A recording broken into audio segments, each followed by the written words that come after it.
ठीक है, okay sir, आपको कहने की आवश्यकता नहीं है, आपको कहने की आवश्यकता नहीं है, आप बैठिए बैठिए। हाँ सर, ऐसा तो नहीं होगा, वो करे तो ठीक, ओके, और जवाब दे तो गलत, Now, ये नहीं please. चलेगा, ये can be double standard.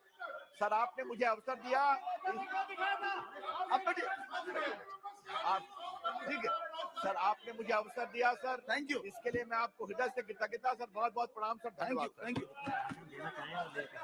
Shri Asaduddin Owaisi ji, एक मिनट जरा। जिन माननीय सदस्यों को अपने भाषण सभा पटल पर रखने हैं वो कृपया रखें, उनको अनुमति है, प्लीज। शुक्रिया सर। मैं सदर जमहूरिया के खुतबे की मुखालिफत में खड़ा हुआ हूं।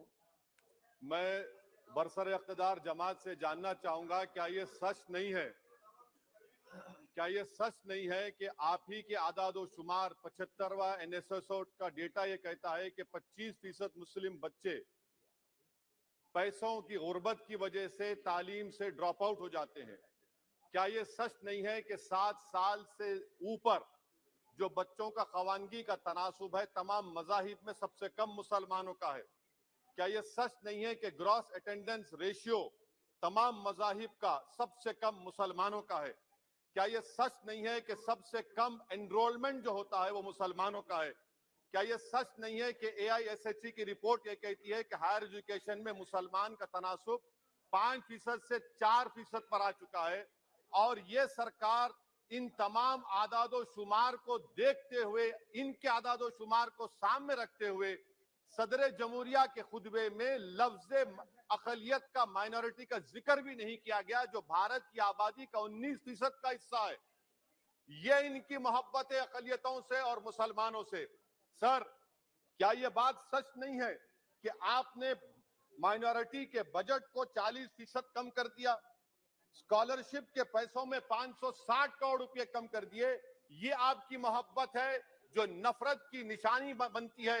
नरेंद्र मोदी की सरकार ये नहीं चाहती कि अकलियत और मुसलमानों के बच्चे तालीम याफ्ता होकर इस देश को मजबूत करें। वो उनको हमेशा गुर्बत और नाइंसाफी का शिकार बनाकर रखना चाहती है।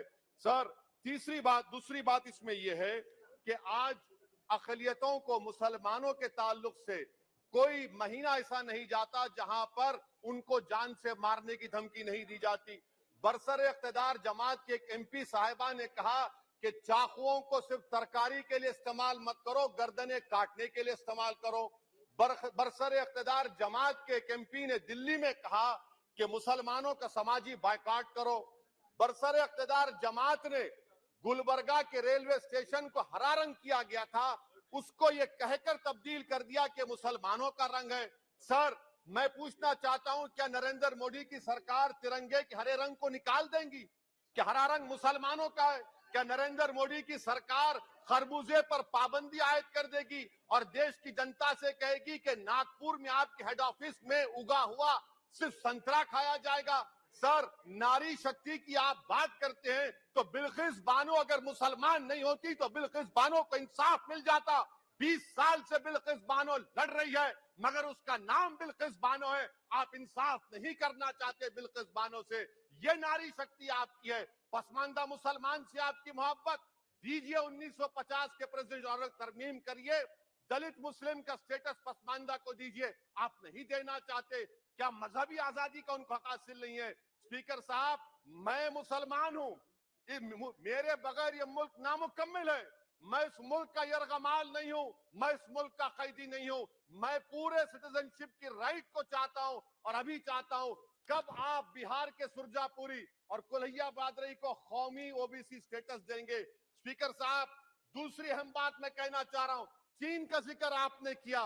क्या प्रधानमंत्री अपनी जबान को जुम्बिश देंगे और चीन का नाम लेंगे? क्या आप चीन को डेमचौक और डेमसांग से उखाड़ कर फेंकेंगे? DGP कॉन्फ्रेंस में चेयरमैन साहब कहा गया कि 65 पेट्रोलिंग पॉइंट में से 26 पेट्रोलिंग पॉइंट पर भारत की फौज पेट्रोलिंग नहीं कर सकती है।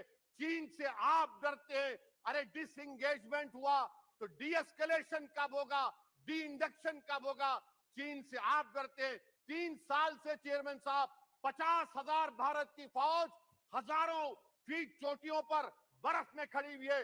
देश के प्रधानमंत्री को क्या भारत की आवाम पर भरोसा नहीं है, भारत की फौज पर भरोसा नहीं है? अरे चीन का नाम लीजिए वजीर आजम, डरिए मत चीन से।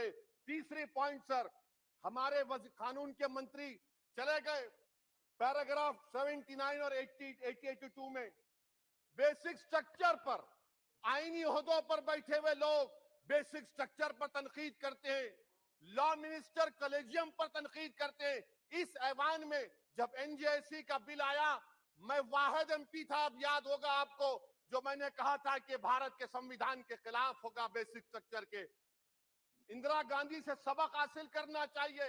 इंदिरा गांधी कहती थी कि जुडिशियरी मेरी पाबंद होना, अब नरेंद्र मोदी कहते हैं कि जुडिशियरी मेरी वफादार होना। इंदिरा गांधी ने 42nd अमेंडमेंट किया, देश की जनता ने इंदिरा गांधी को इख्तियार से बेदखल कर दिया। आप वही इंदिरा गांधी के इराक को ला रहे हैं। आप बताइए स्पीकर साहब, क्या ईसाई मानने वाले व्हाइट टेरर हैं? क्या ईसाई मजहब के लोग व्हाइट टेरर को फरोग देते हैं? आप बताइए। मैं यहां पर जजेस को तहफुज करने के लिए नहीं खड़ा हूं, मैं बेसिक स्ट्रक्चर की हिफाजत में बोल रहा हूं। मैं अदलिया की आजादी के लिए खड़ा हूं, मैं एग्जीक्यूटिव की आजादी के लिए खड़ा हूं, लेजिस्लेचर की आजादी के लिए खड़ा हूं। चेयरमैन साहब, कोर्ट का काम ये नहीं है, जजेस का काम ये नहीं है कि नरेंद्र मोदी सरकार की मदद करे। अदलिया का काम यह है कि इस देश की कमजोर और मजलूम आवाम से इंसाफ किया जाए। चौथा पॉइंट स्पीकर साहब, यहां पर एक बड़े सरमाएदार का जिक्र किया गया है। क्या यह बात सच नहीं कि कांग्रेस और बीजेपी ने ओलिगार्क्स को पैदा किया? आप दोनों ने मिलकर ओलिगार्क्स को पैदा किया। आज इसी वजह से 60% मुल्क की दौलत 1% जनता के पास है। आप दोनों ने बैठकर मलाई खाई और गरीब और नौजवान पिस रहा है। अरे बताओ, ये जो 28 लोगों की लिस्ट है जो देश का पैसा खाकर भाग चुके हैं या बैठे हुए, उसमें कोई मुगलों का नाम है क्या? कोई मुगलों का नाम नहीं है, मगर आप उस पर कुछ नहीं बोलेंगे। संडेस राज कंपनी 15,000 करोड़ नाइजीरिया और केनिया की कोर्ट में जाकर कहती है कि हम हिंदू हैं, भारत को आएंगे तो परसिक्यूशन होगा। आपने कोर्ट में कुछ नहीं कहा, वहां पर एसआईटी आपने बनाई। मगर शुक्र है, मैं लाइटर वेन में कह रहा हूं कि हाइडनबर्ग अगर यहां होता तो यूएपीए लग जाता उस पर। और सर, मैं नरेंद्र मोदी सरकार को मशवरा दे रहा हूं लाइटर वेन में कि ये अंग्रेजी का अल्फाबेट ए बड़ा अशुभ है आपके लिए। डबल ए को आपने कहा कि बेटा फाइटर एयरक्राफ्ट बनाओ, बैंकक्रप्ट हो गया। अब कैपिटल ए को आपने 17 इंडस्ट्री दे दिए, हम पूरे विश्व में मार्केट कैप हमारा 5वें नंबर पर आ गया।